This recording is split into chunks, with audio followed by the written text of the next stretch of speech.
Hello and welcome on the Hanamichi. My name is Suleiman and it is a glorious day here in Hampstead. I'm in the Hampstead Heath Pergola, which really is quite a Japanese oasis. It's a beautiful, beautiful space to shoot this video. And I'm very excited to be talking about Kabuki movement today.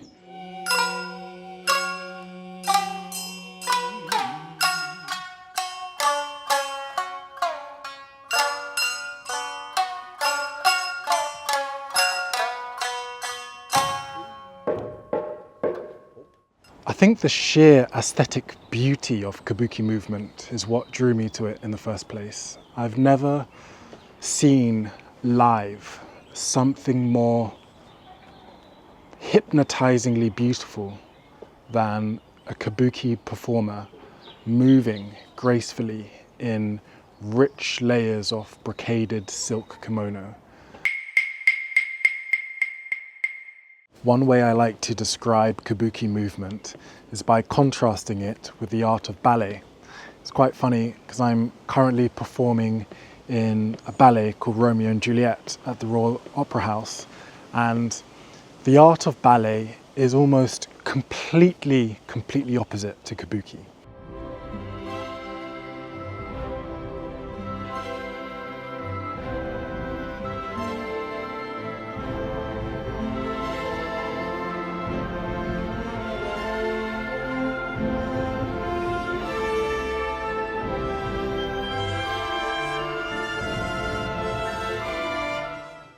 For instance, ballet dancers are trying to defy gravity. They're trying to launch themselves into the air and suspend themselves in the air for as long as possible.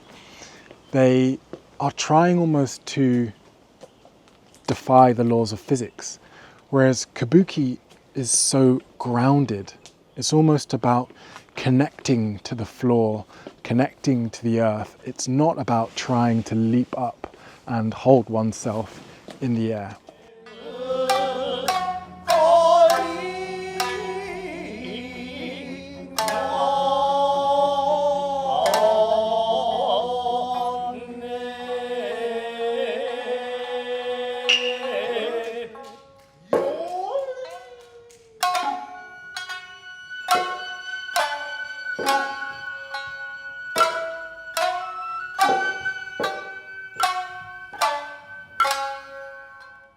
There's also the difference between Kabuki and ballet in the sense of ballet is very performative. The idea of it is to be external rotation, both in terms of how you use the body and turning out the legs and the feet and the hips, but also external in the sense of projecting to the audience. It is a performance showcasing the beauty of ballet to the audience. Whereas Kabuki is much more internal in that sense. It's more about connecting to the floor, connecting to oneself through kind of the correct activation of the muscles. And it's not so much about showcasing to the audience, but rather a more internal reflection of oneself.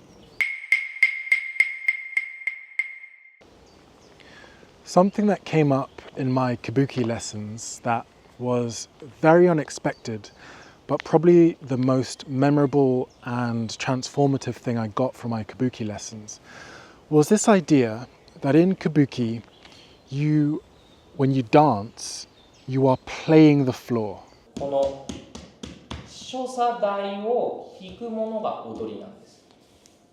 So basically a dance in Japanese terms is considered playing the floor. You are not performing, but you're actually playing the floor like an instrument. The floor is not just a passive surface on which you move, it is your instrument and you're playing it with your feet. And the flooring in Kabuki is very particular.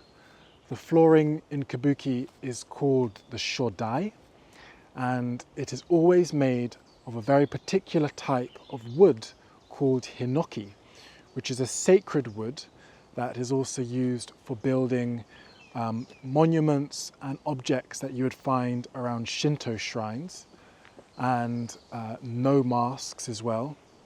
So it's an incredibly beautiful, fragrant wood with a lot of rich history and cultural symbolism. And Kabuki dances always take place on this hinoki surface, this shodai. And the type of movement that takes place on this surface will always be called a shosagoto, which is, you could roughly define as a manner of movement or things of movement.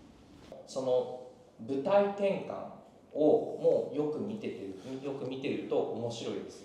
So maybe tomorrow, pay attention on how they set the stage for every scene, or they all have stage changes, and look at what they're changing, what floor they're playing on. That would be a very good place to keep an eye on.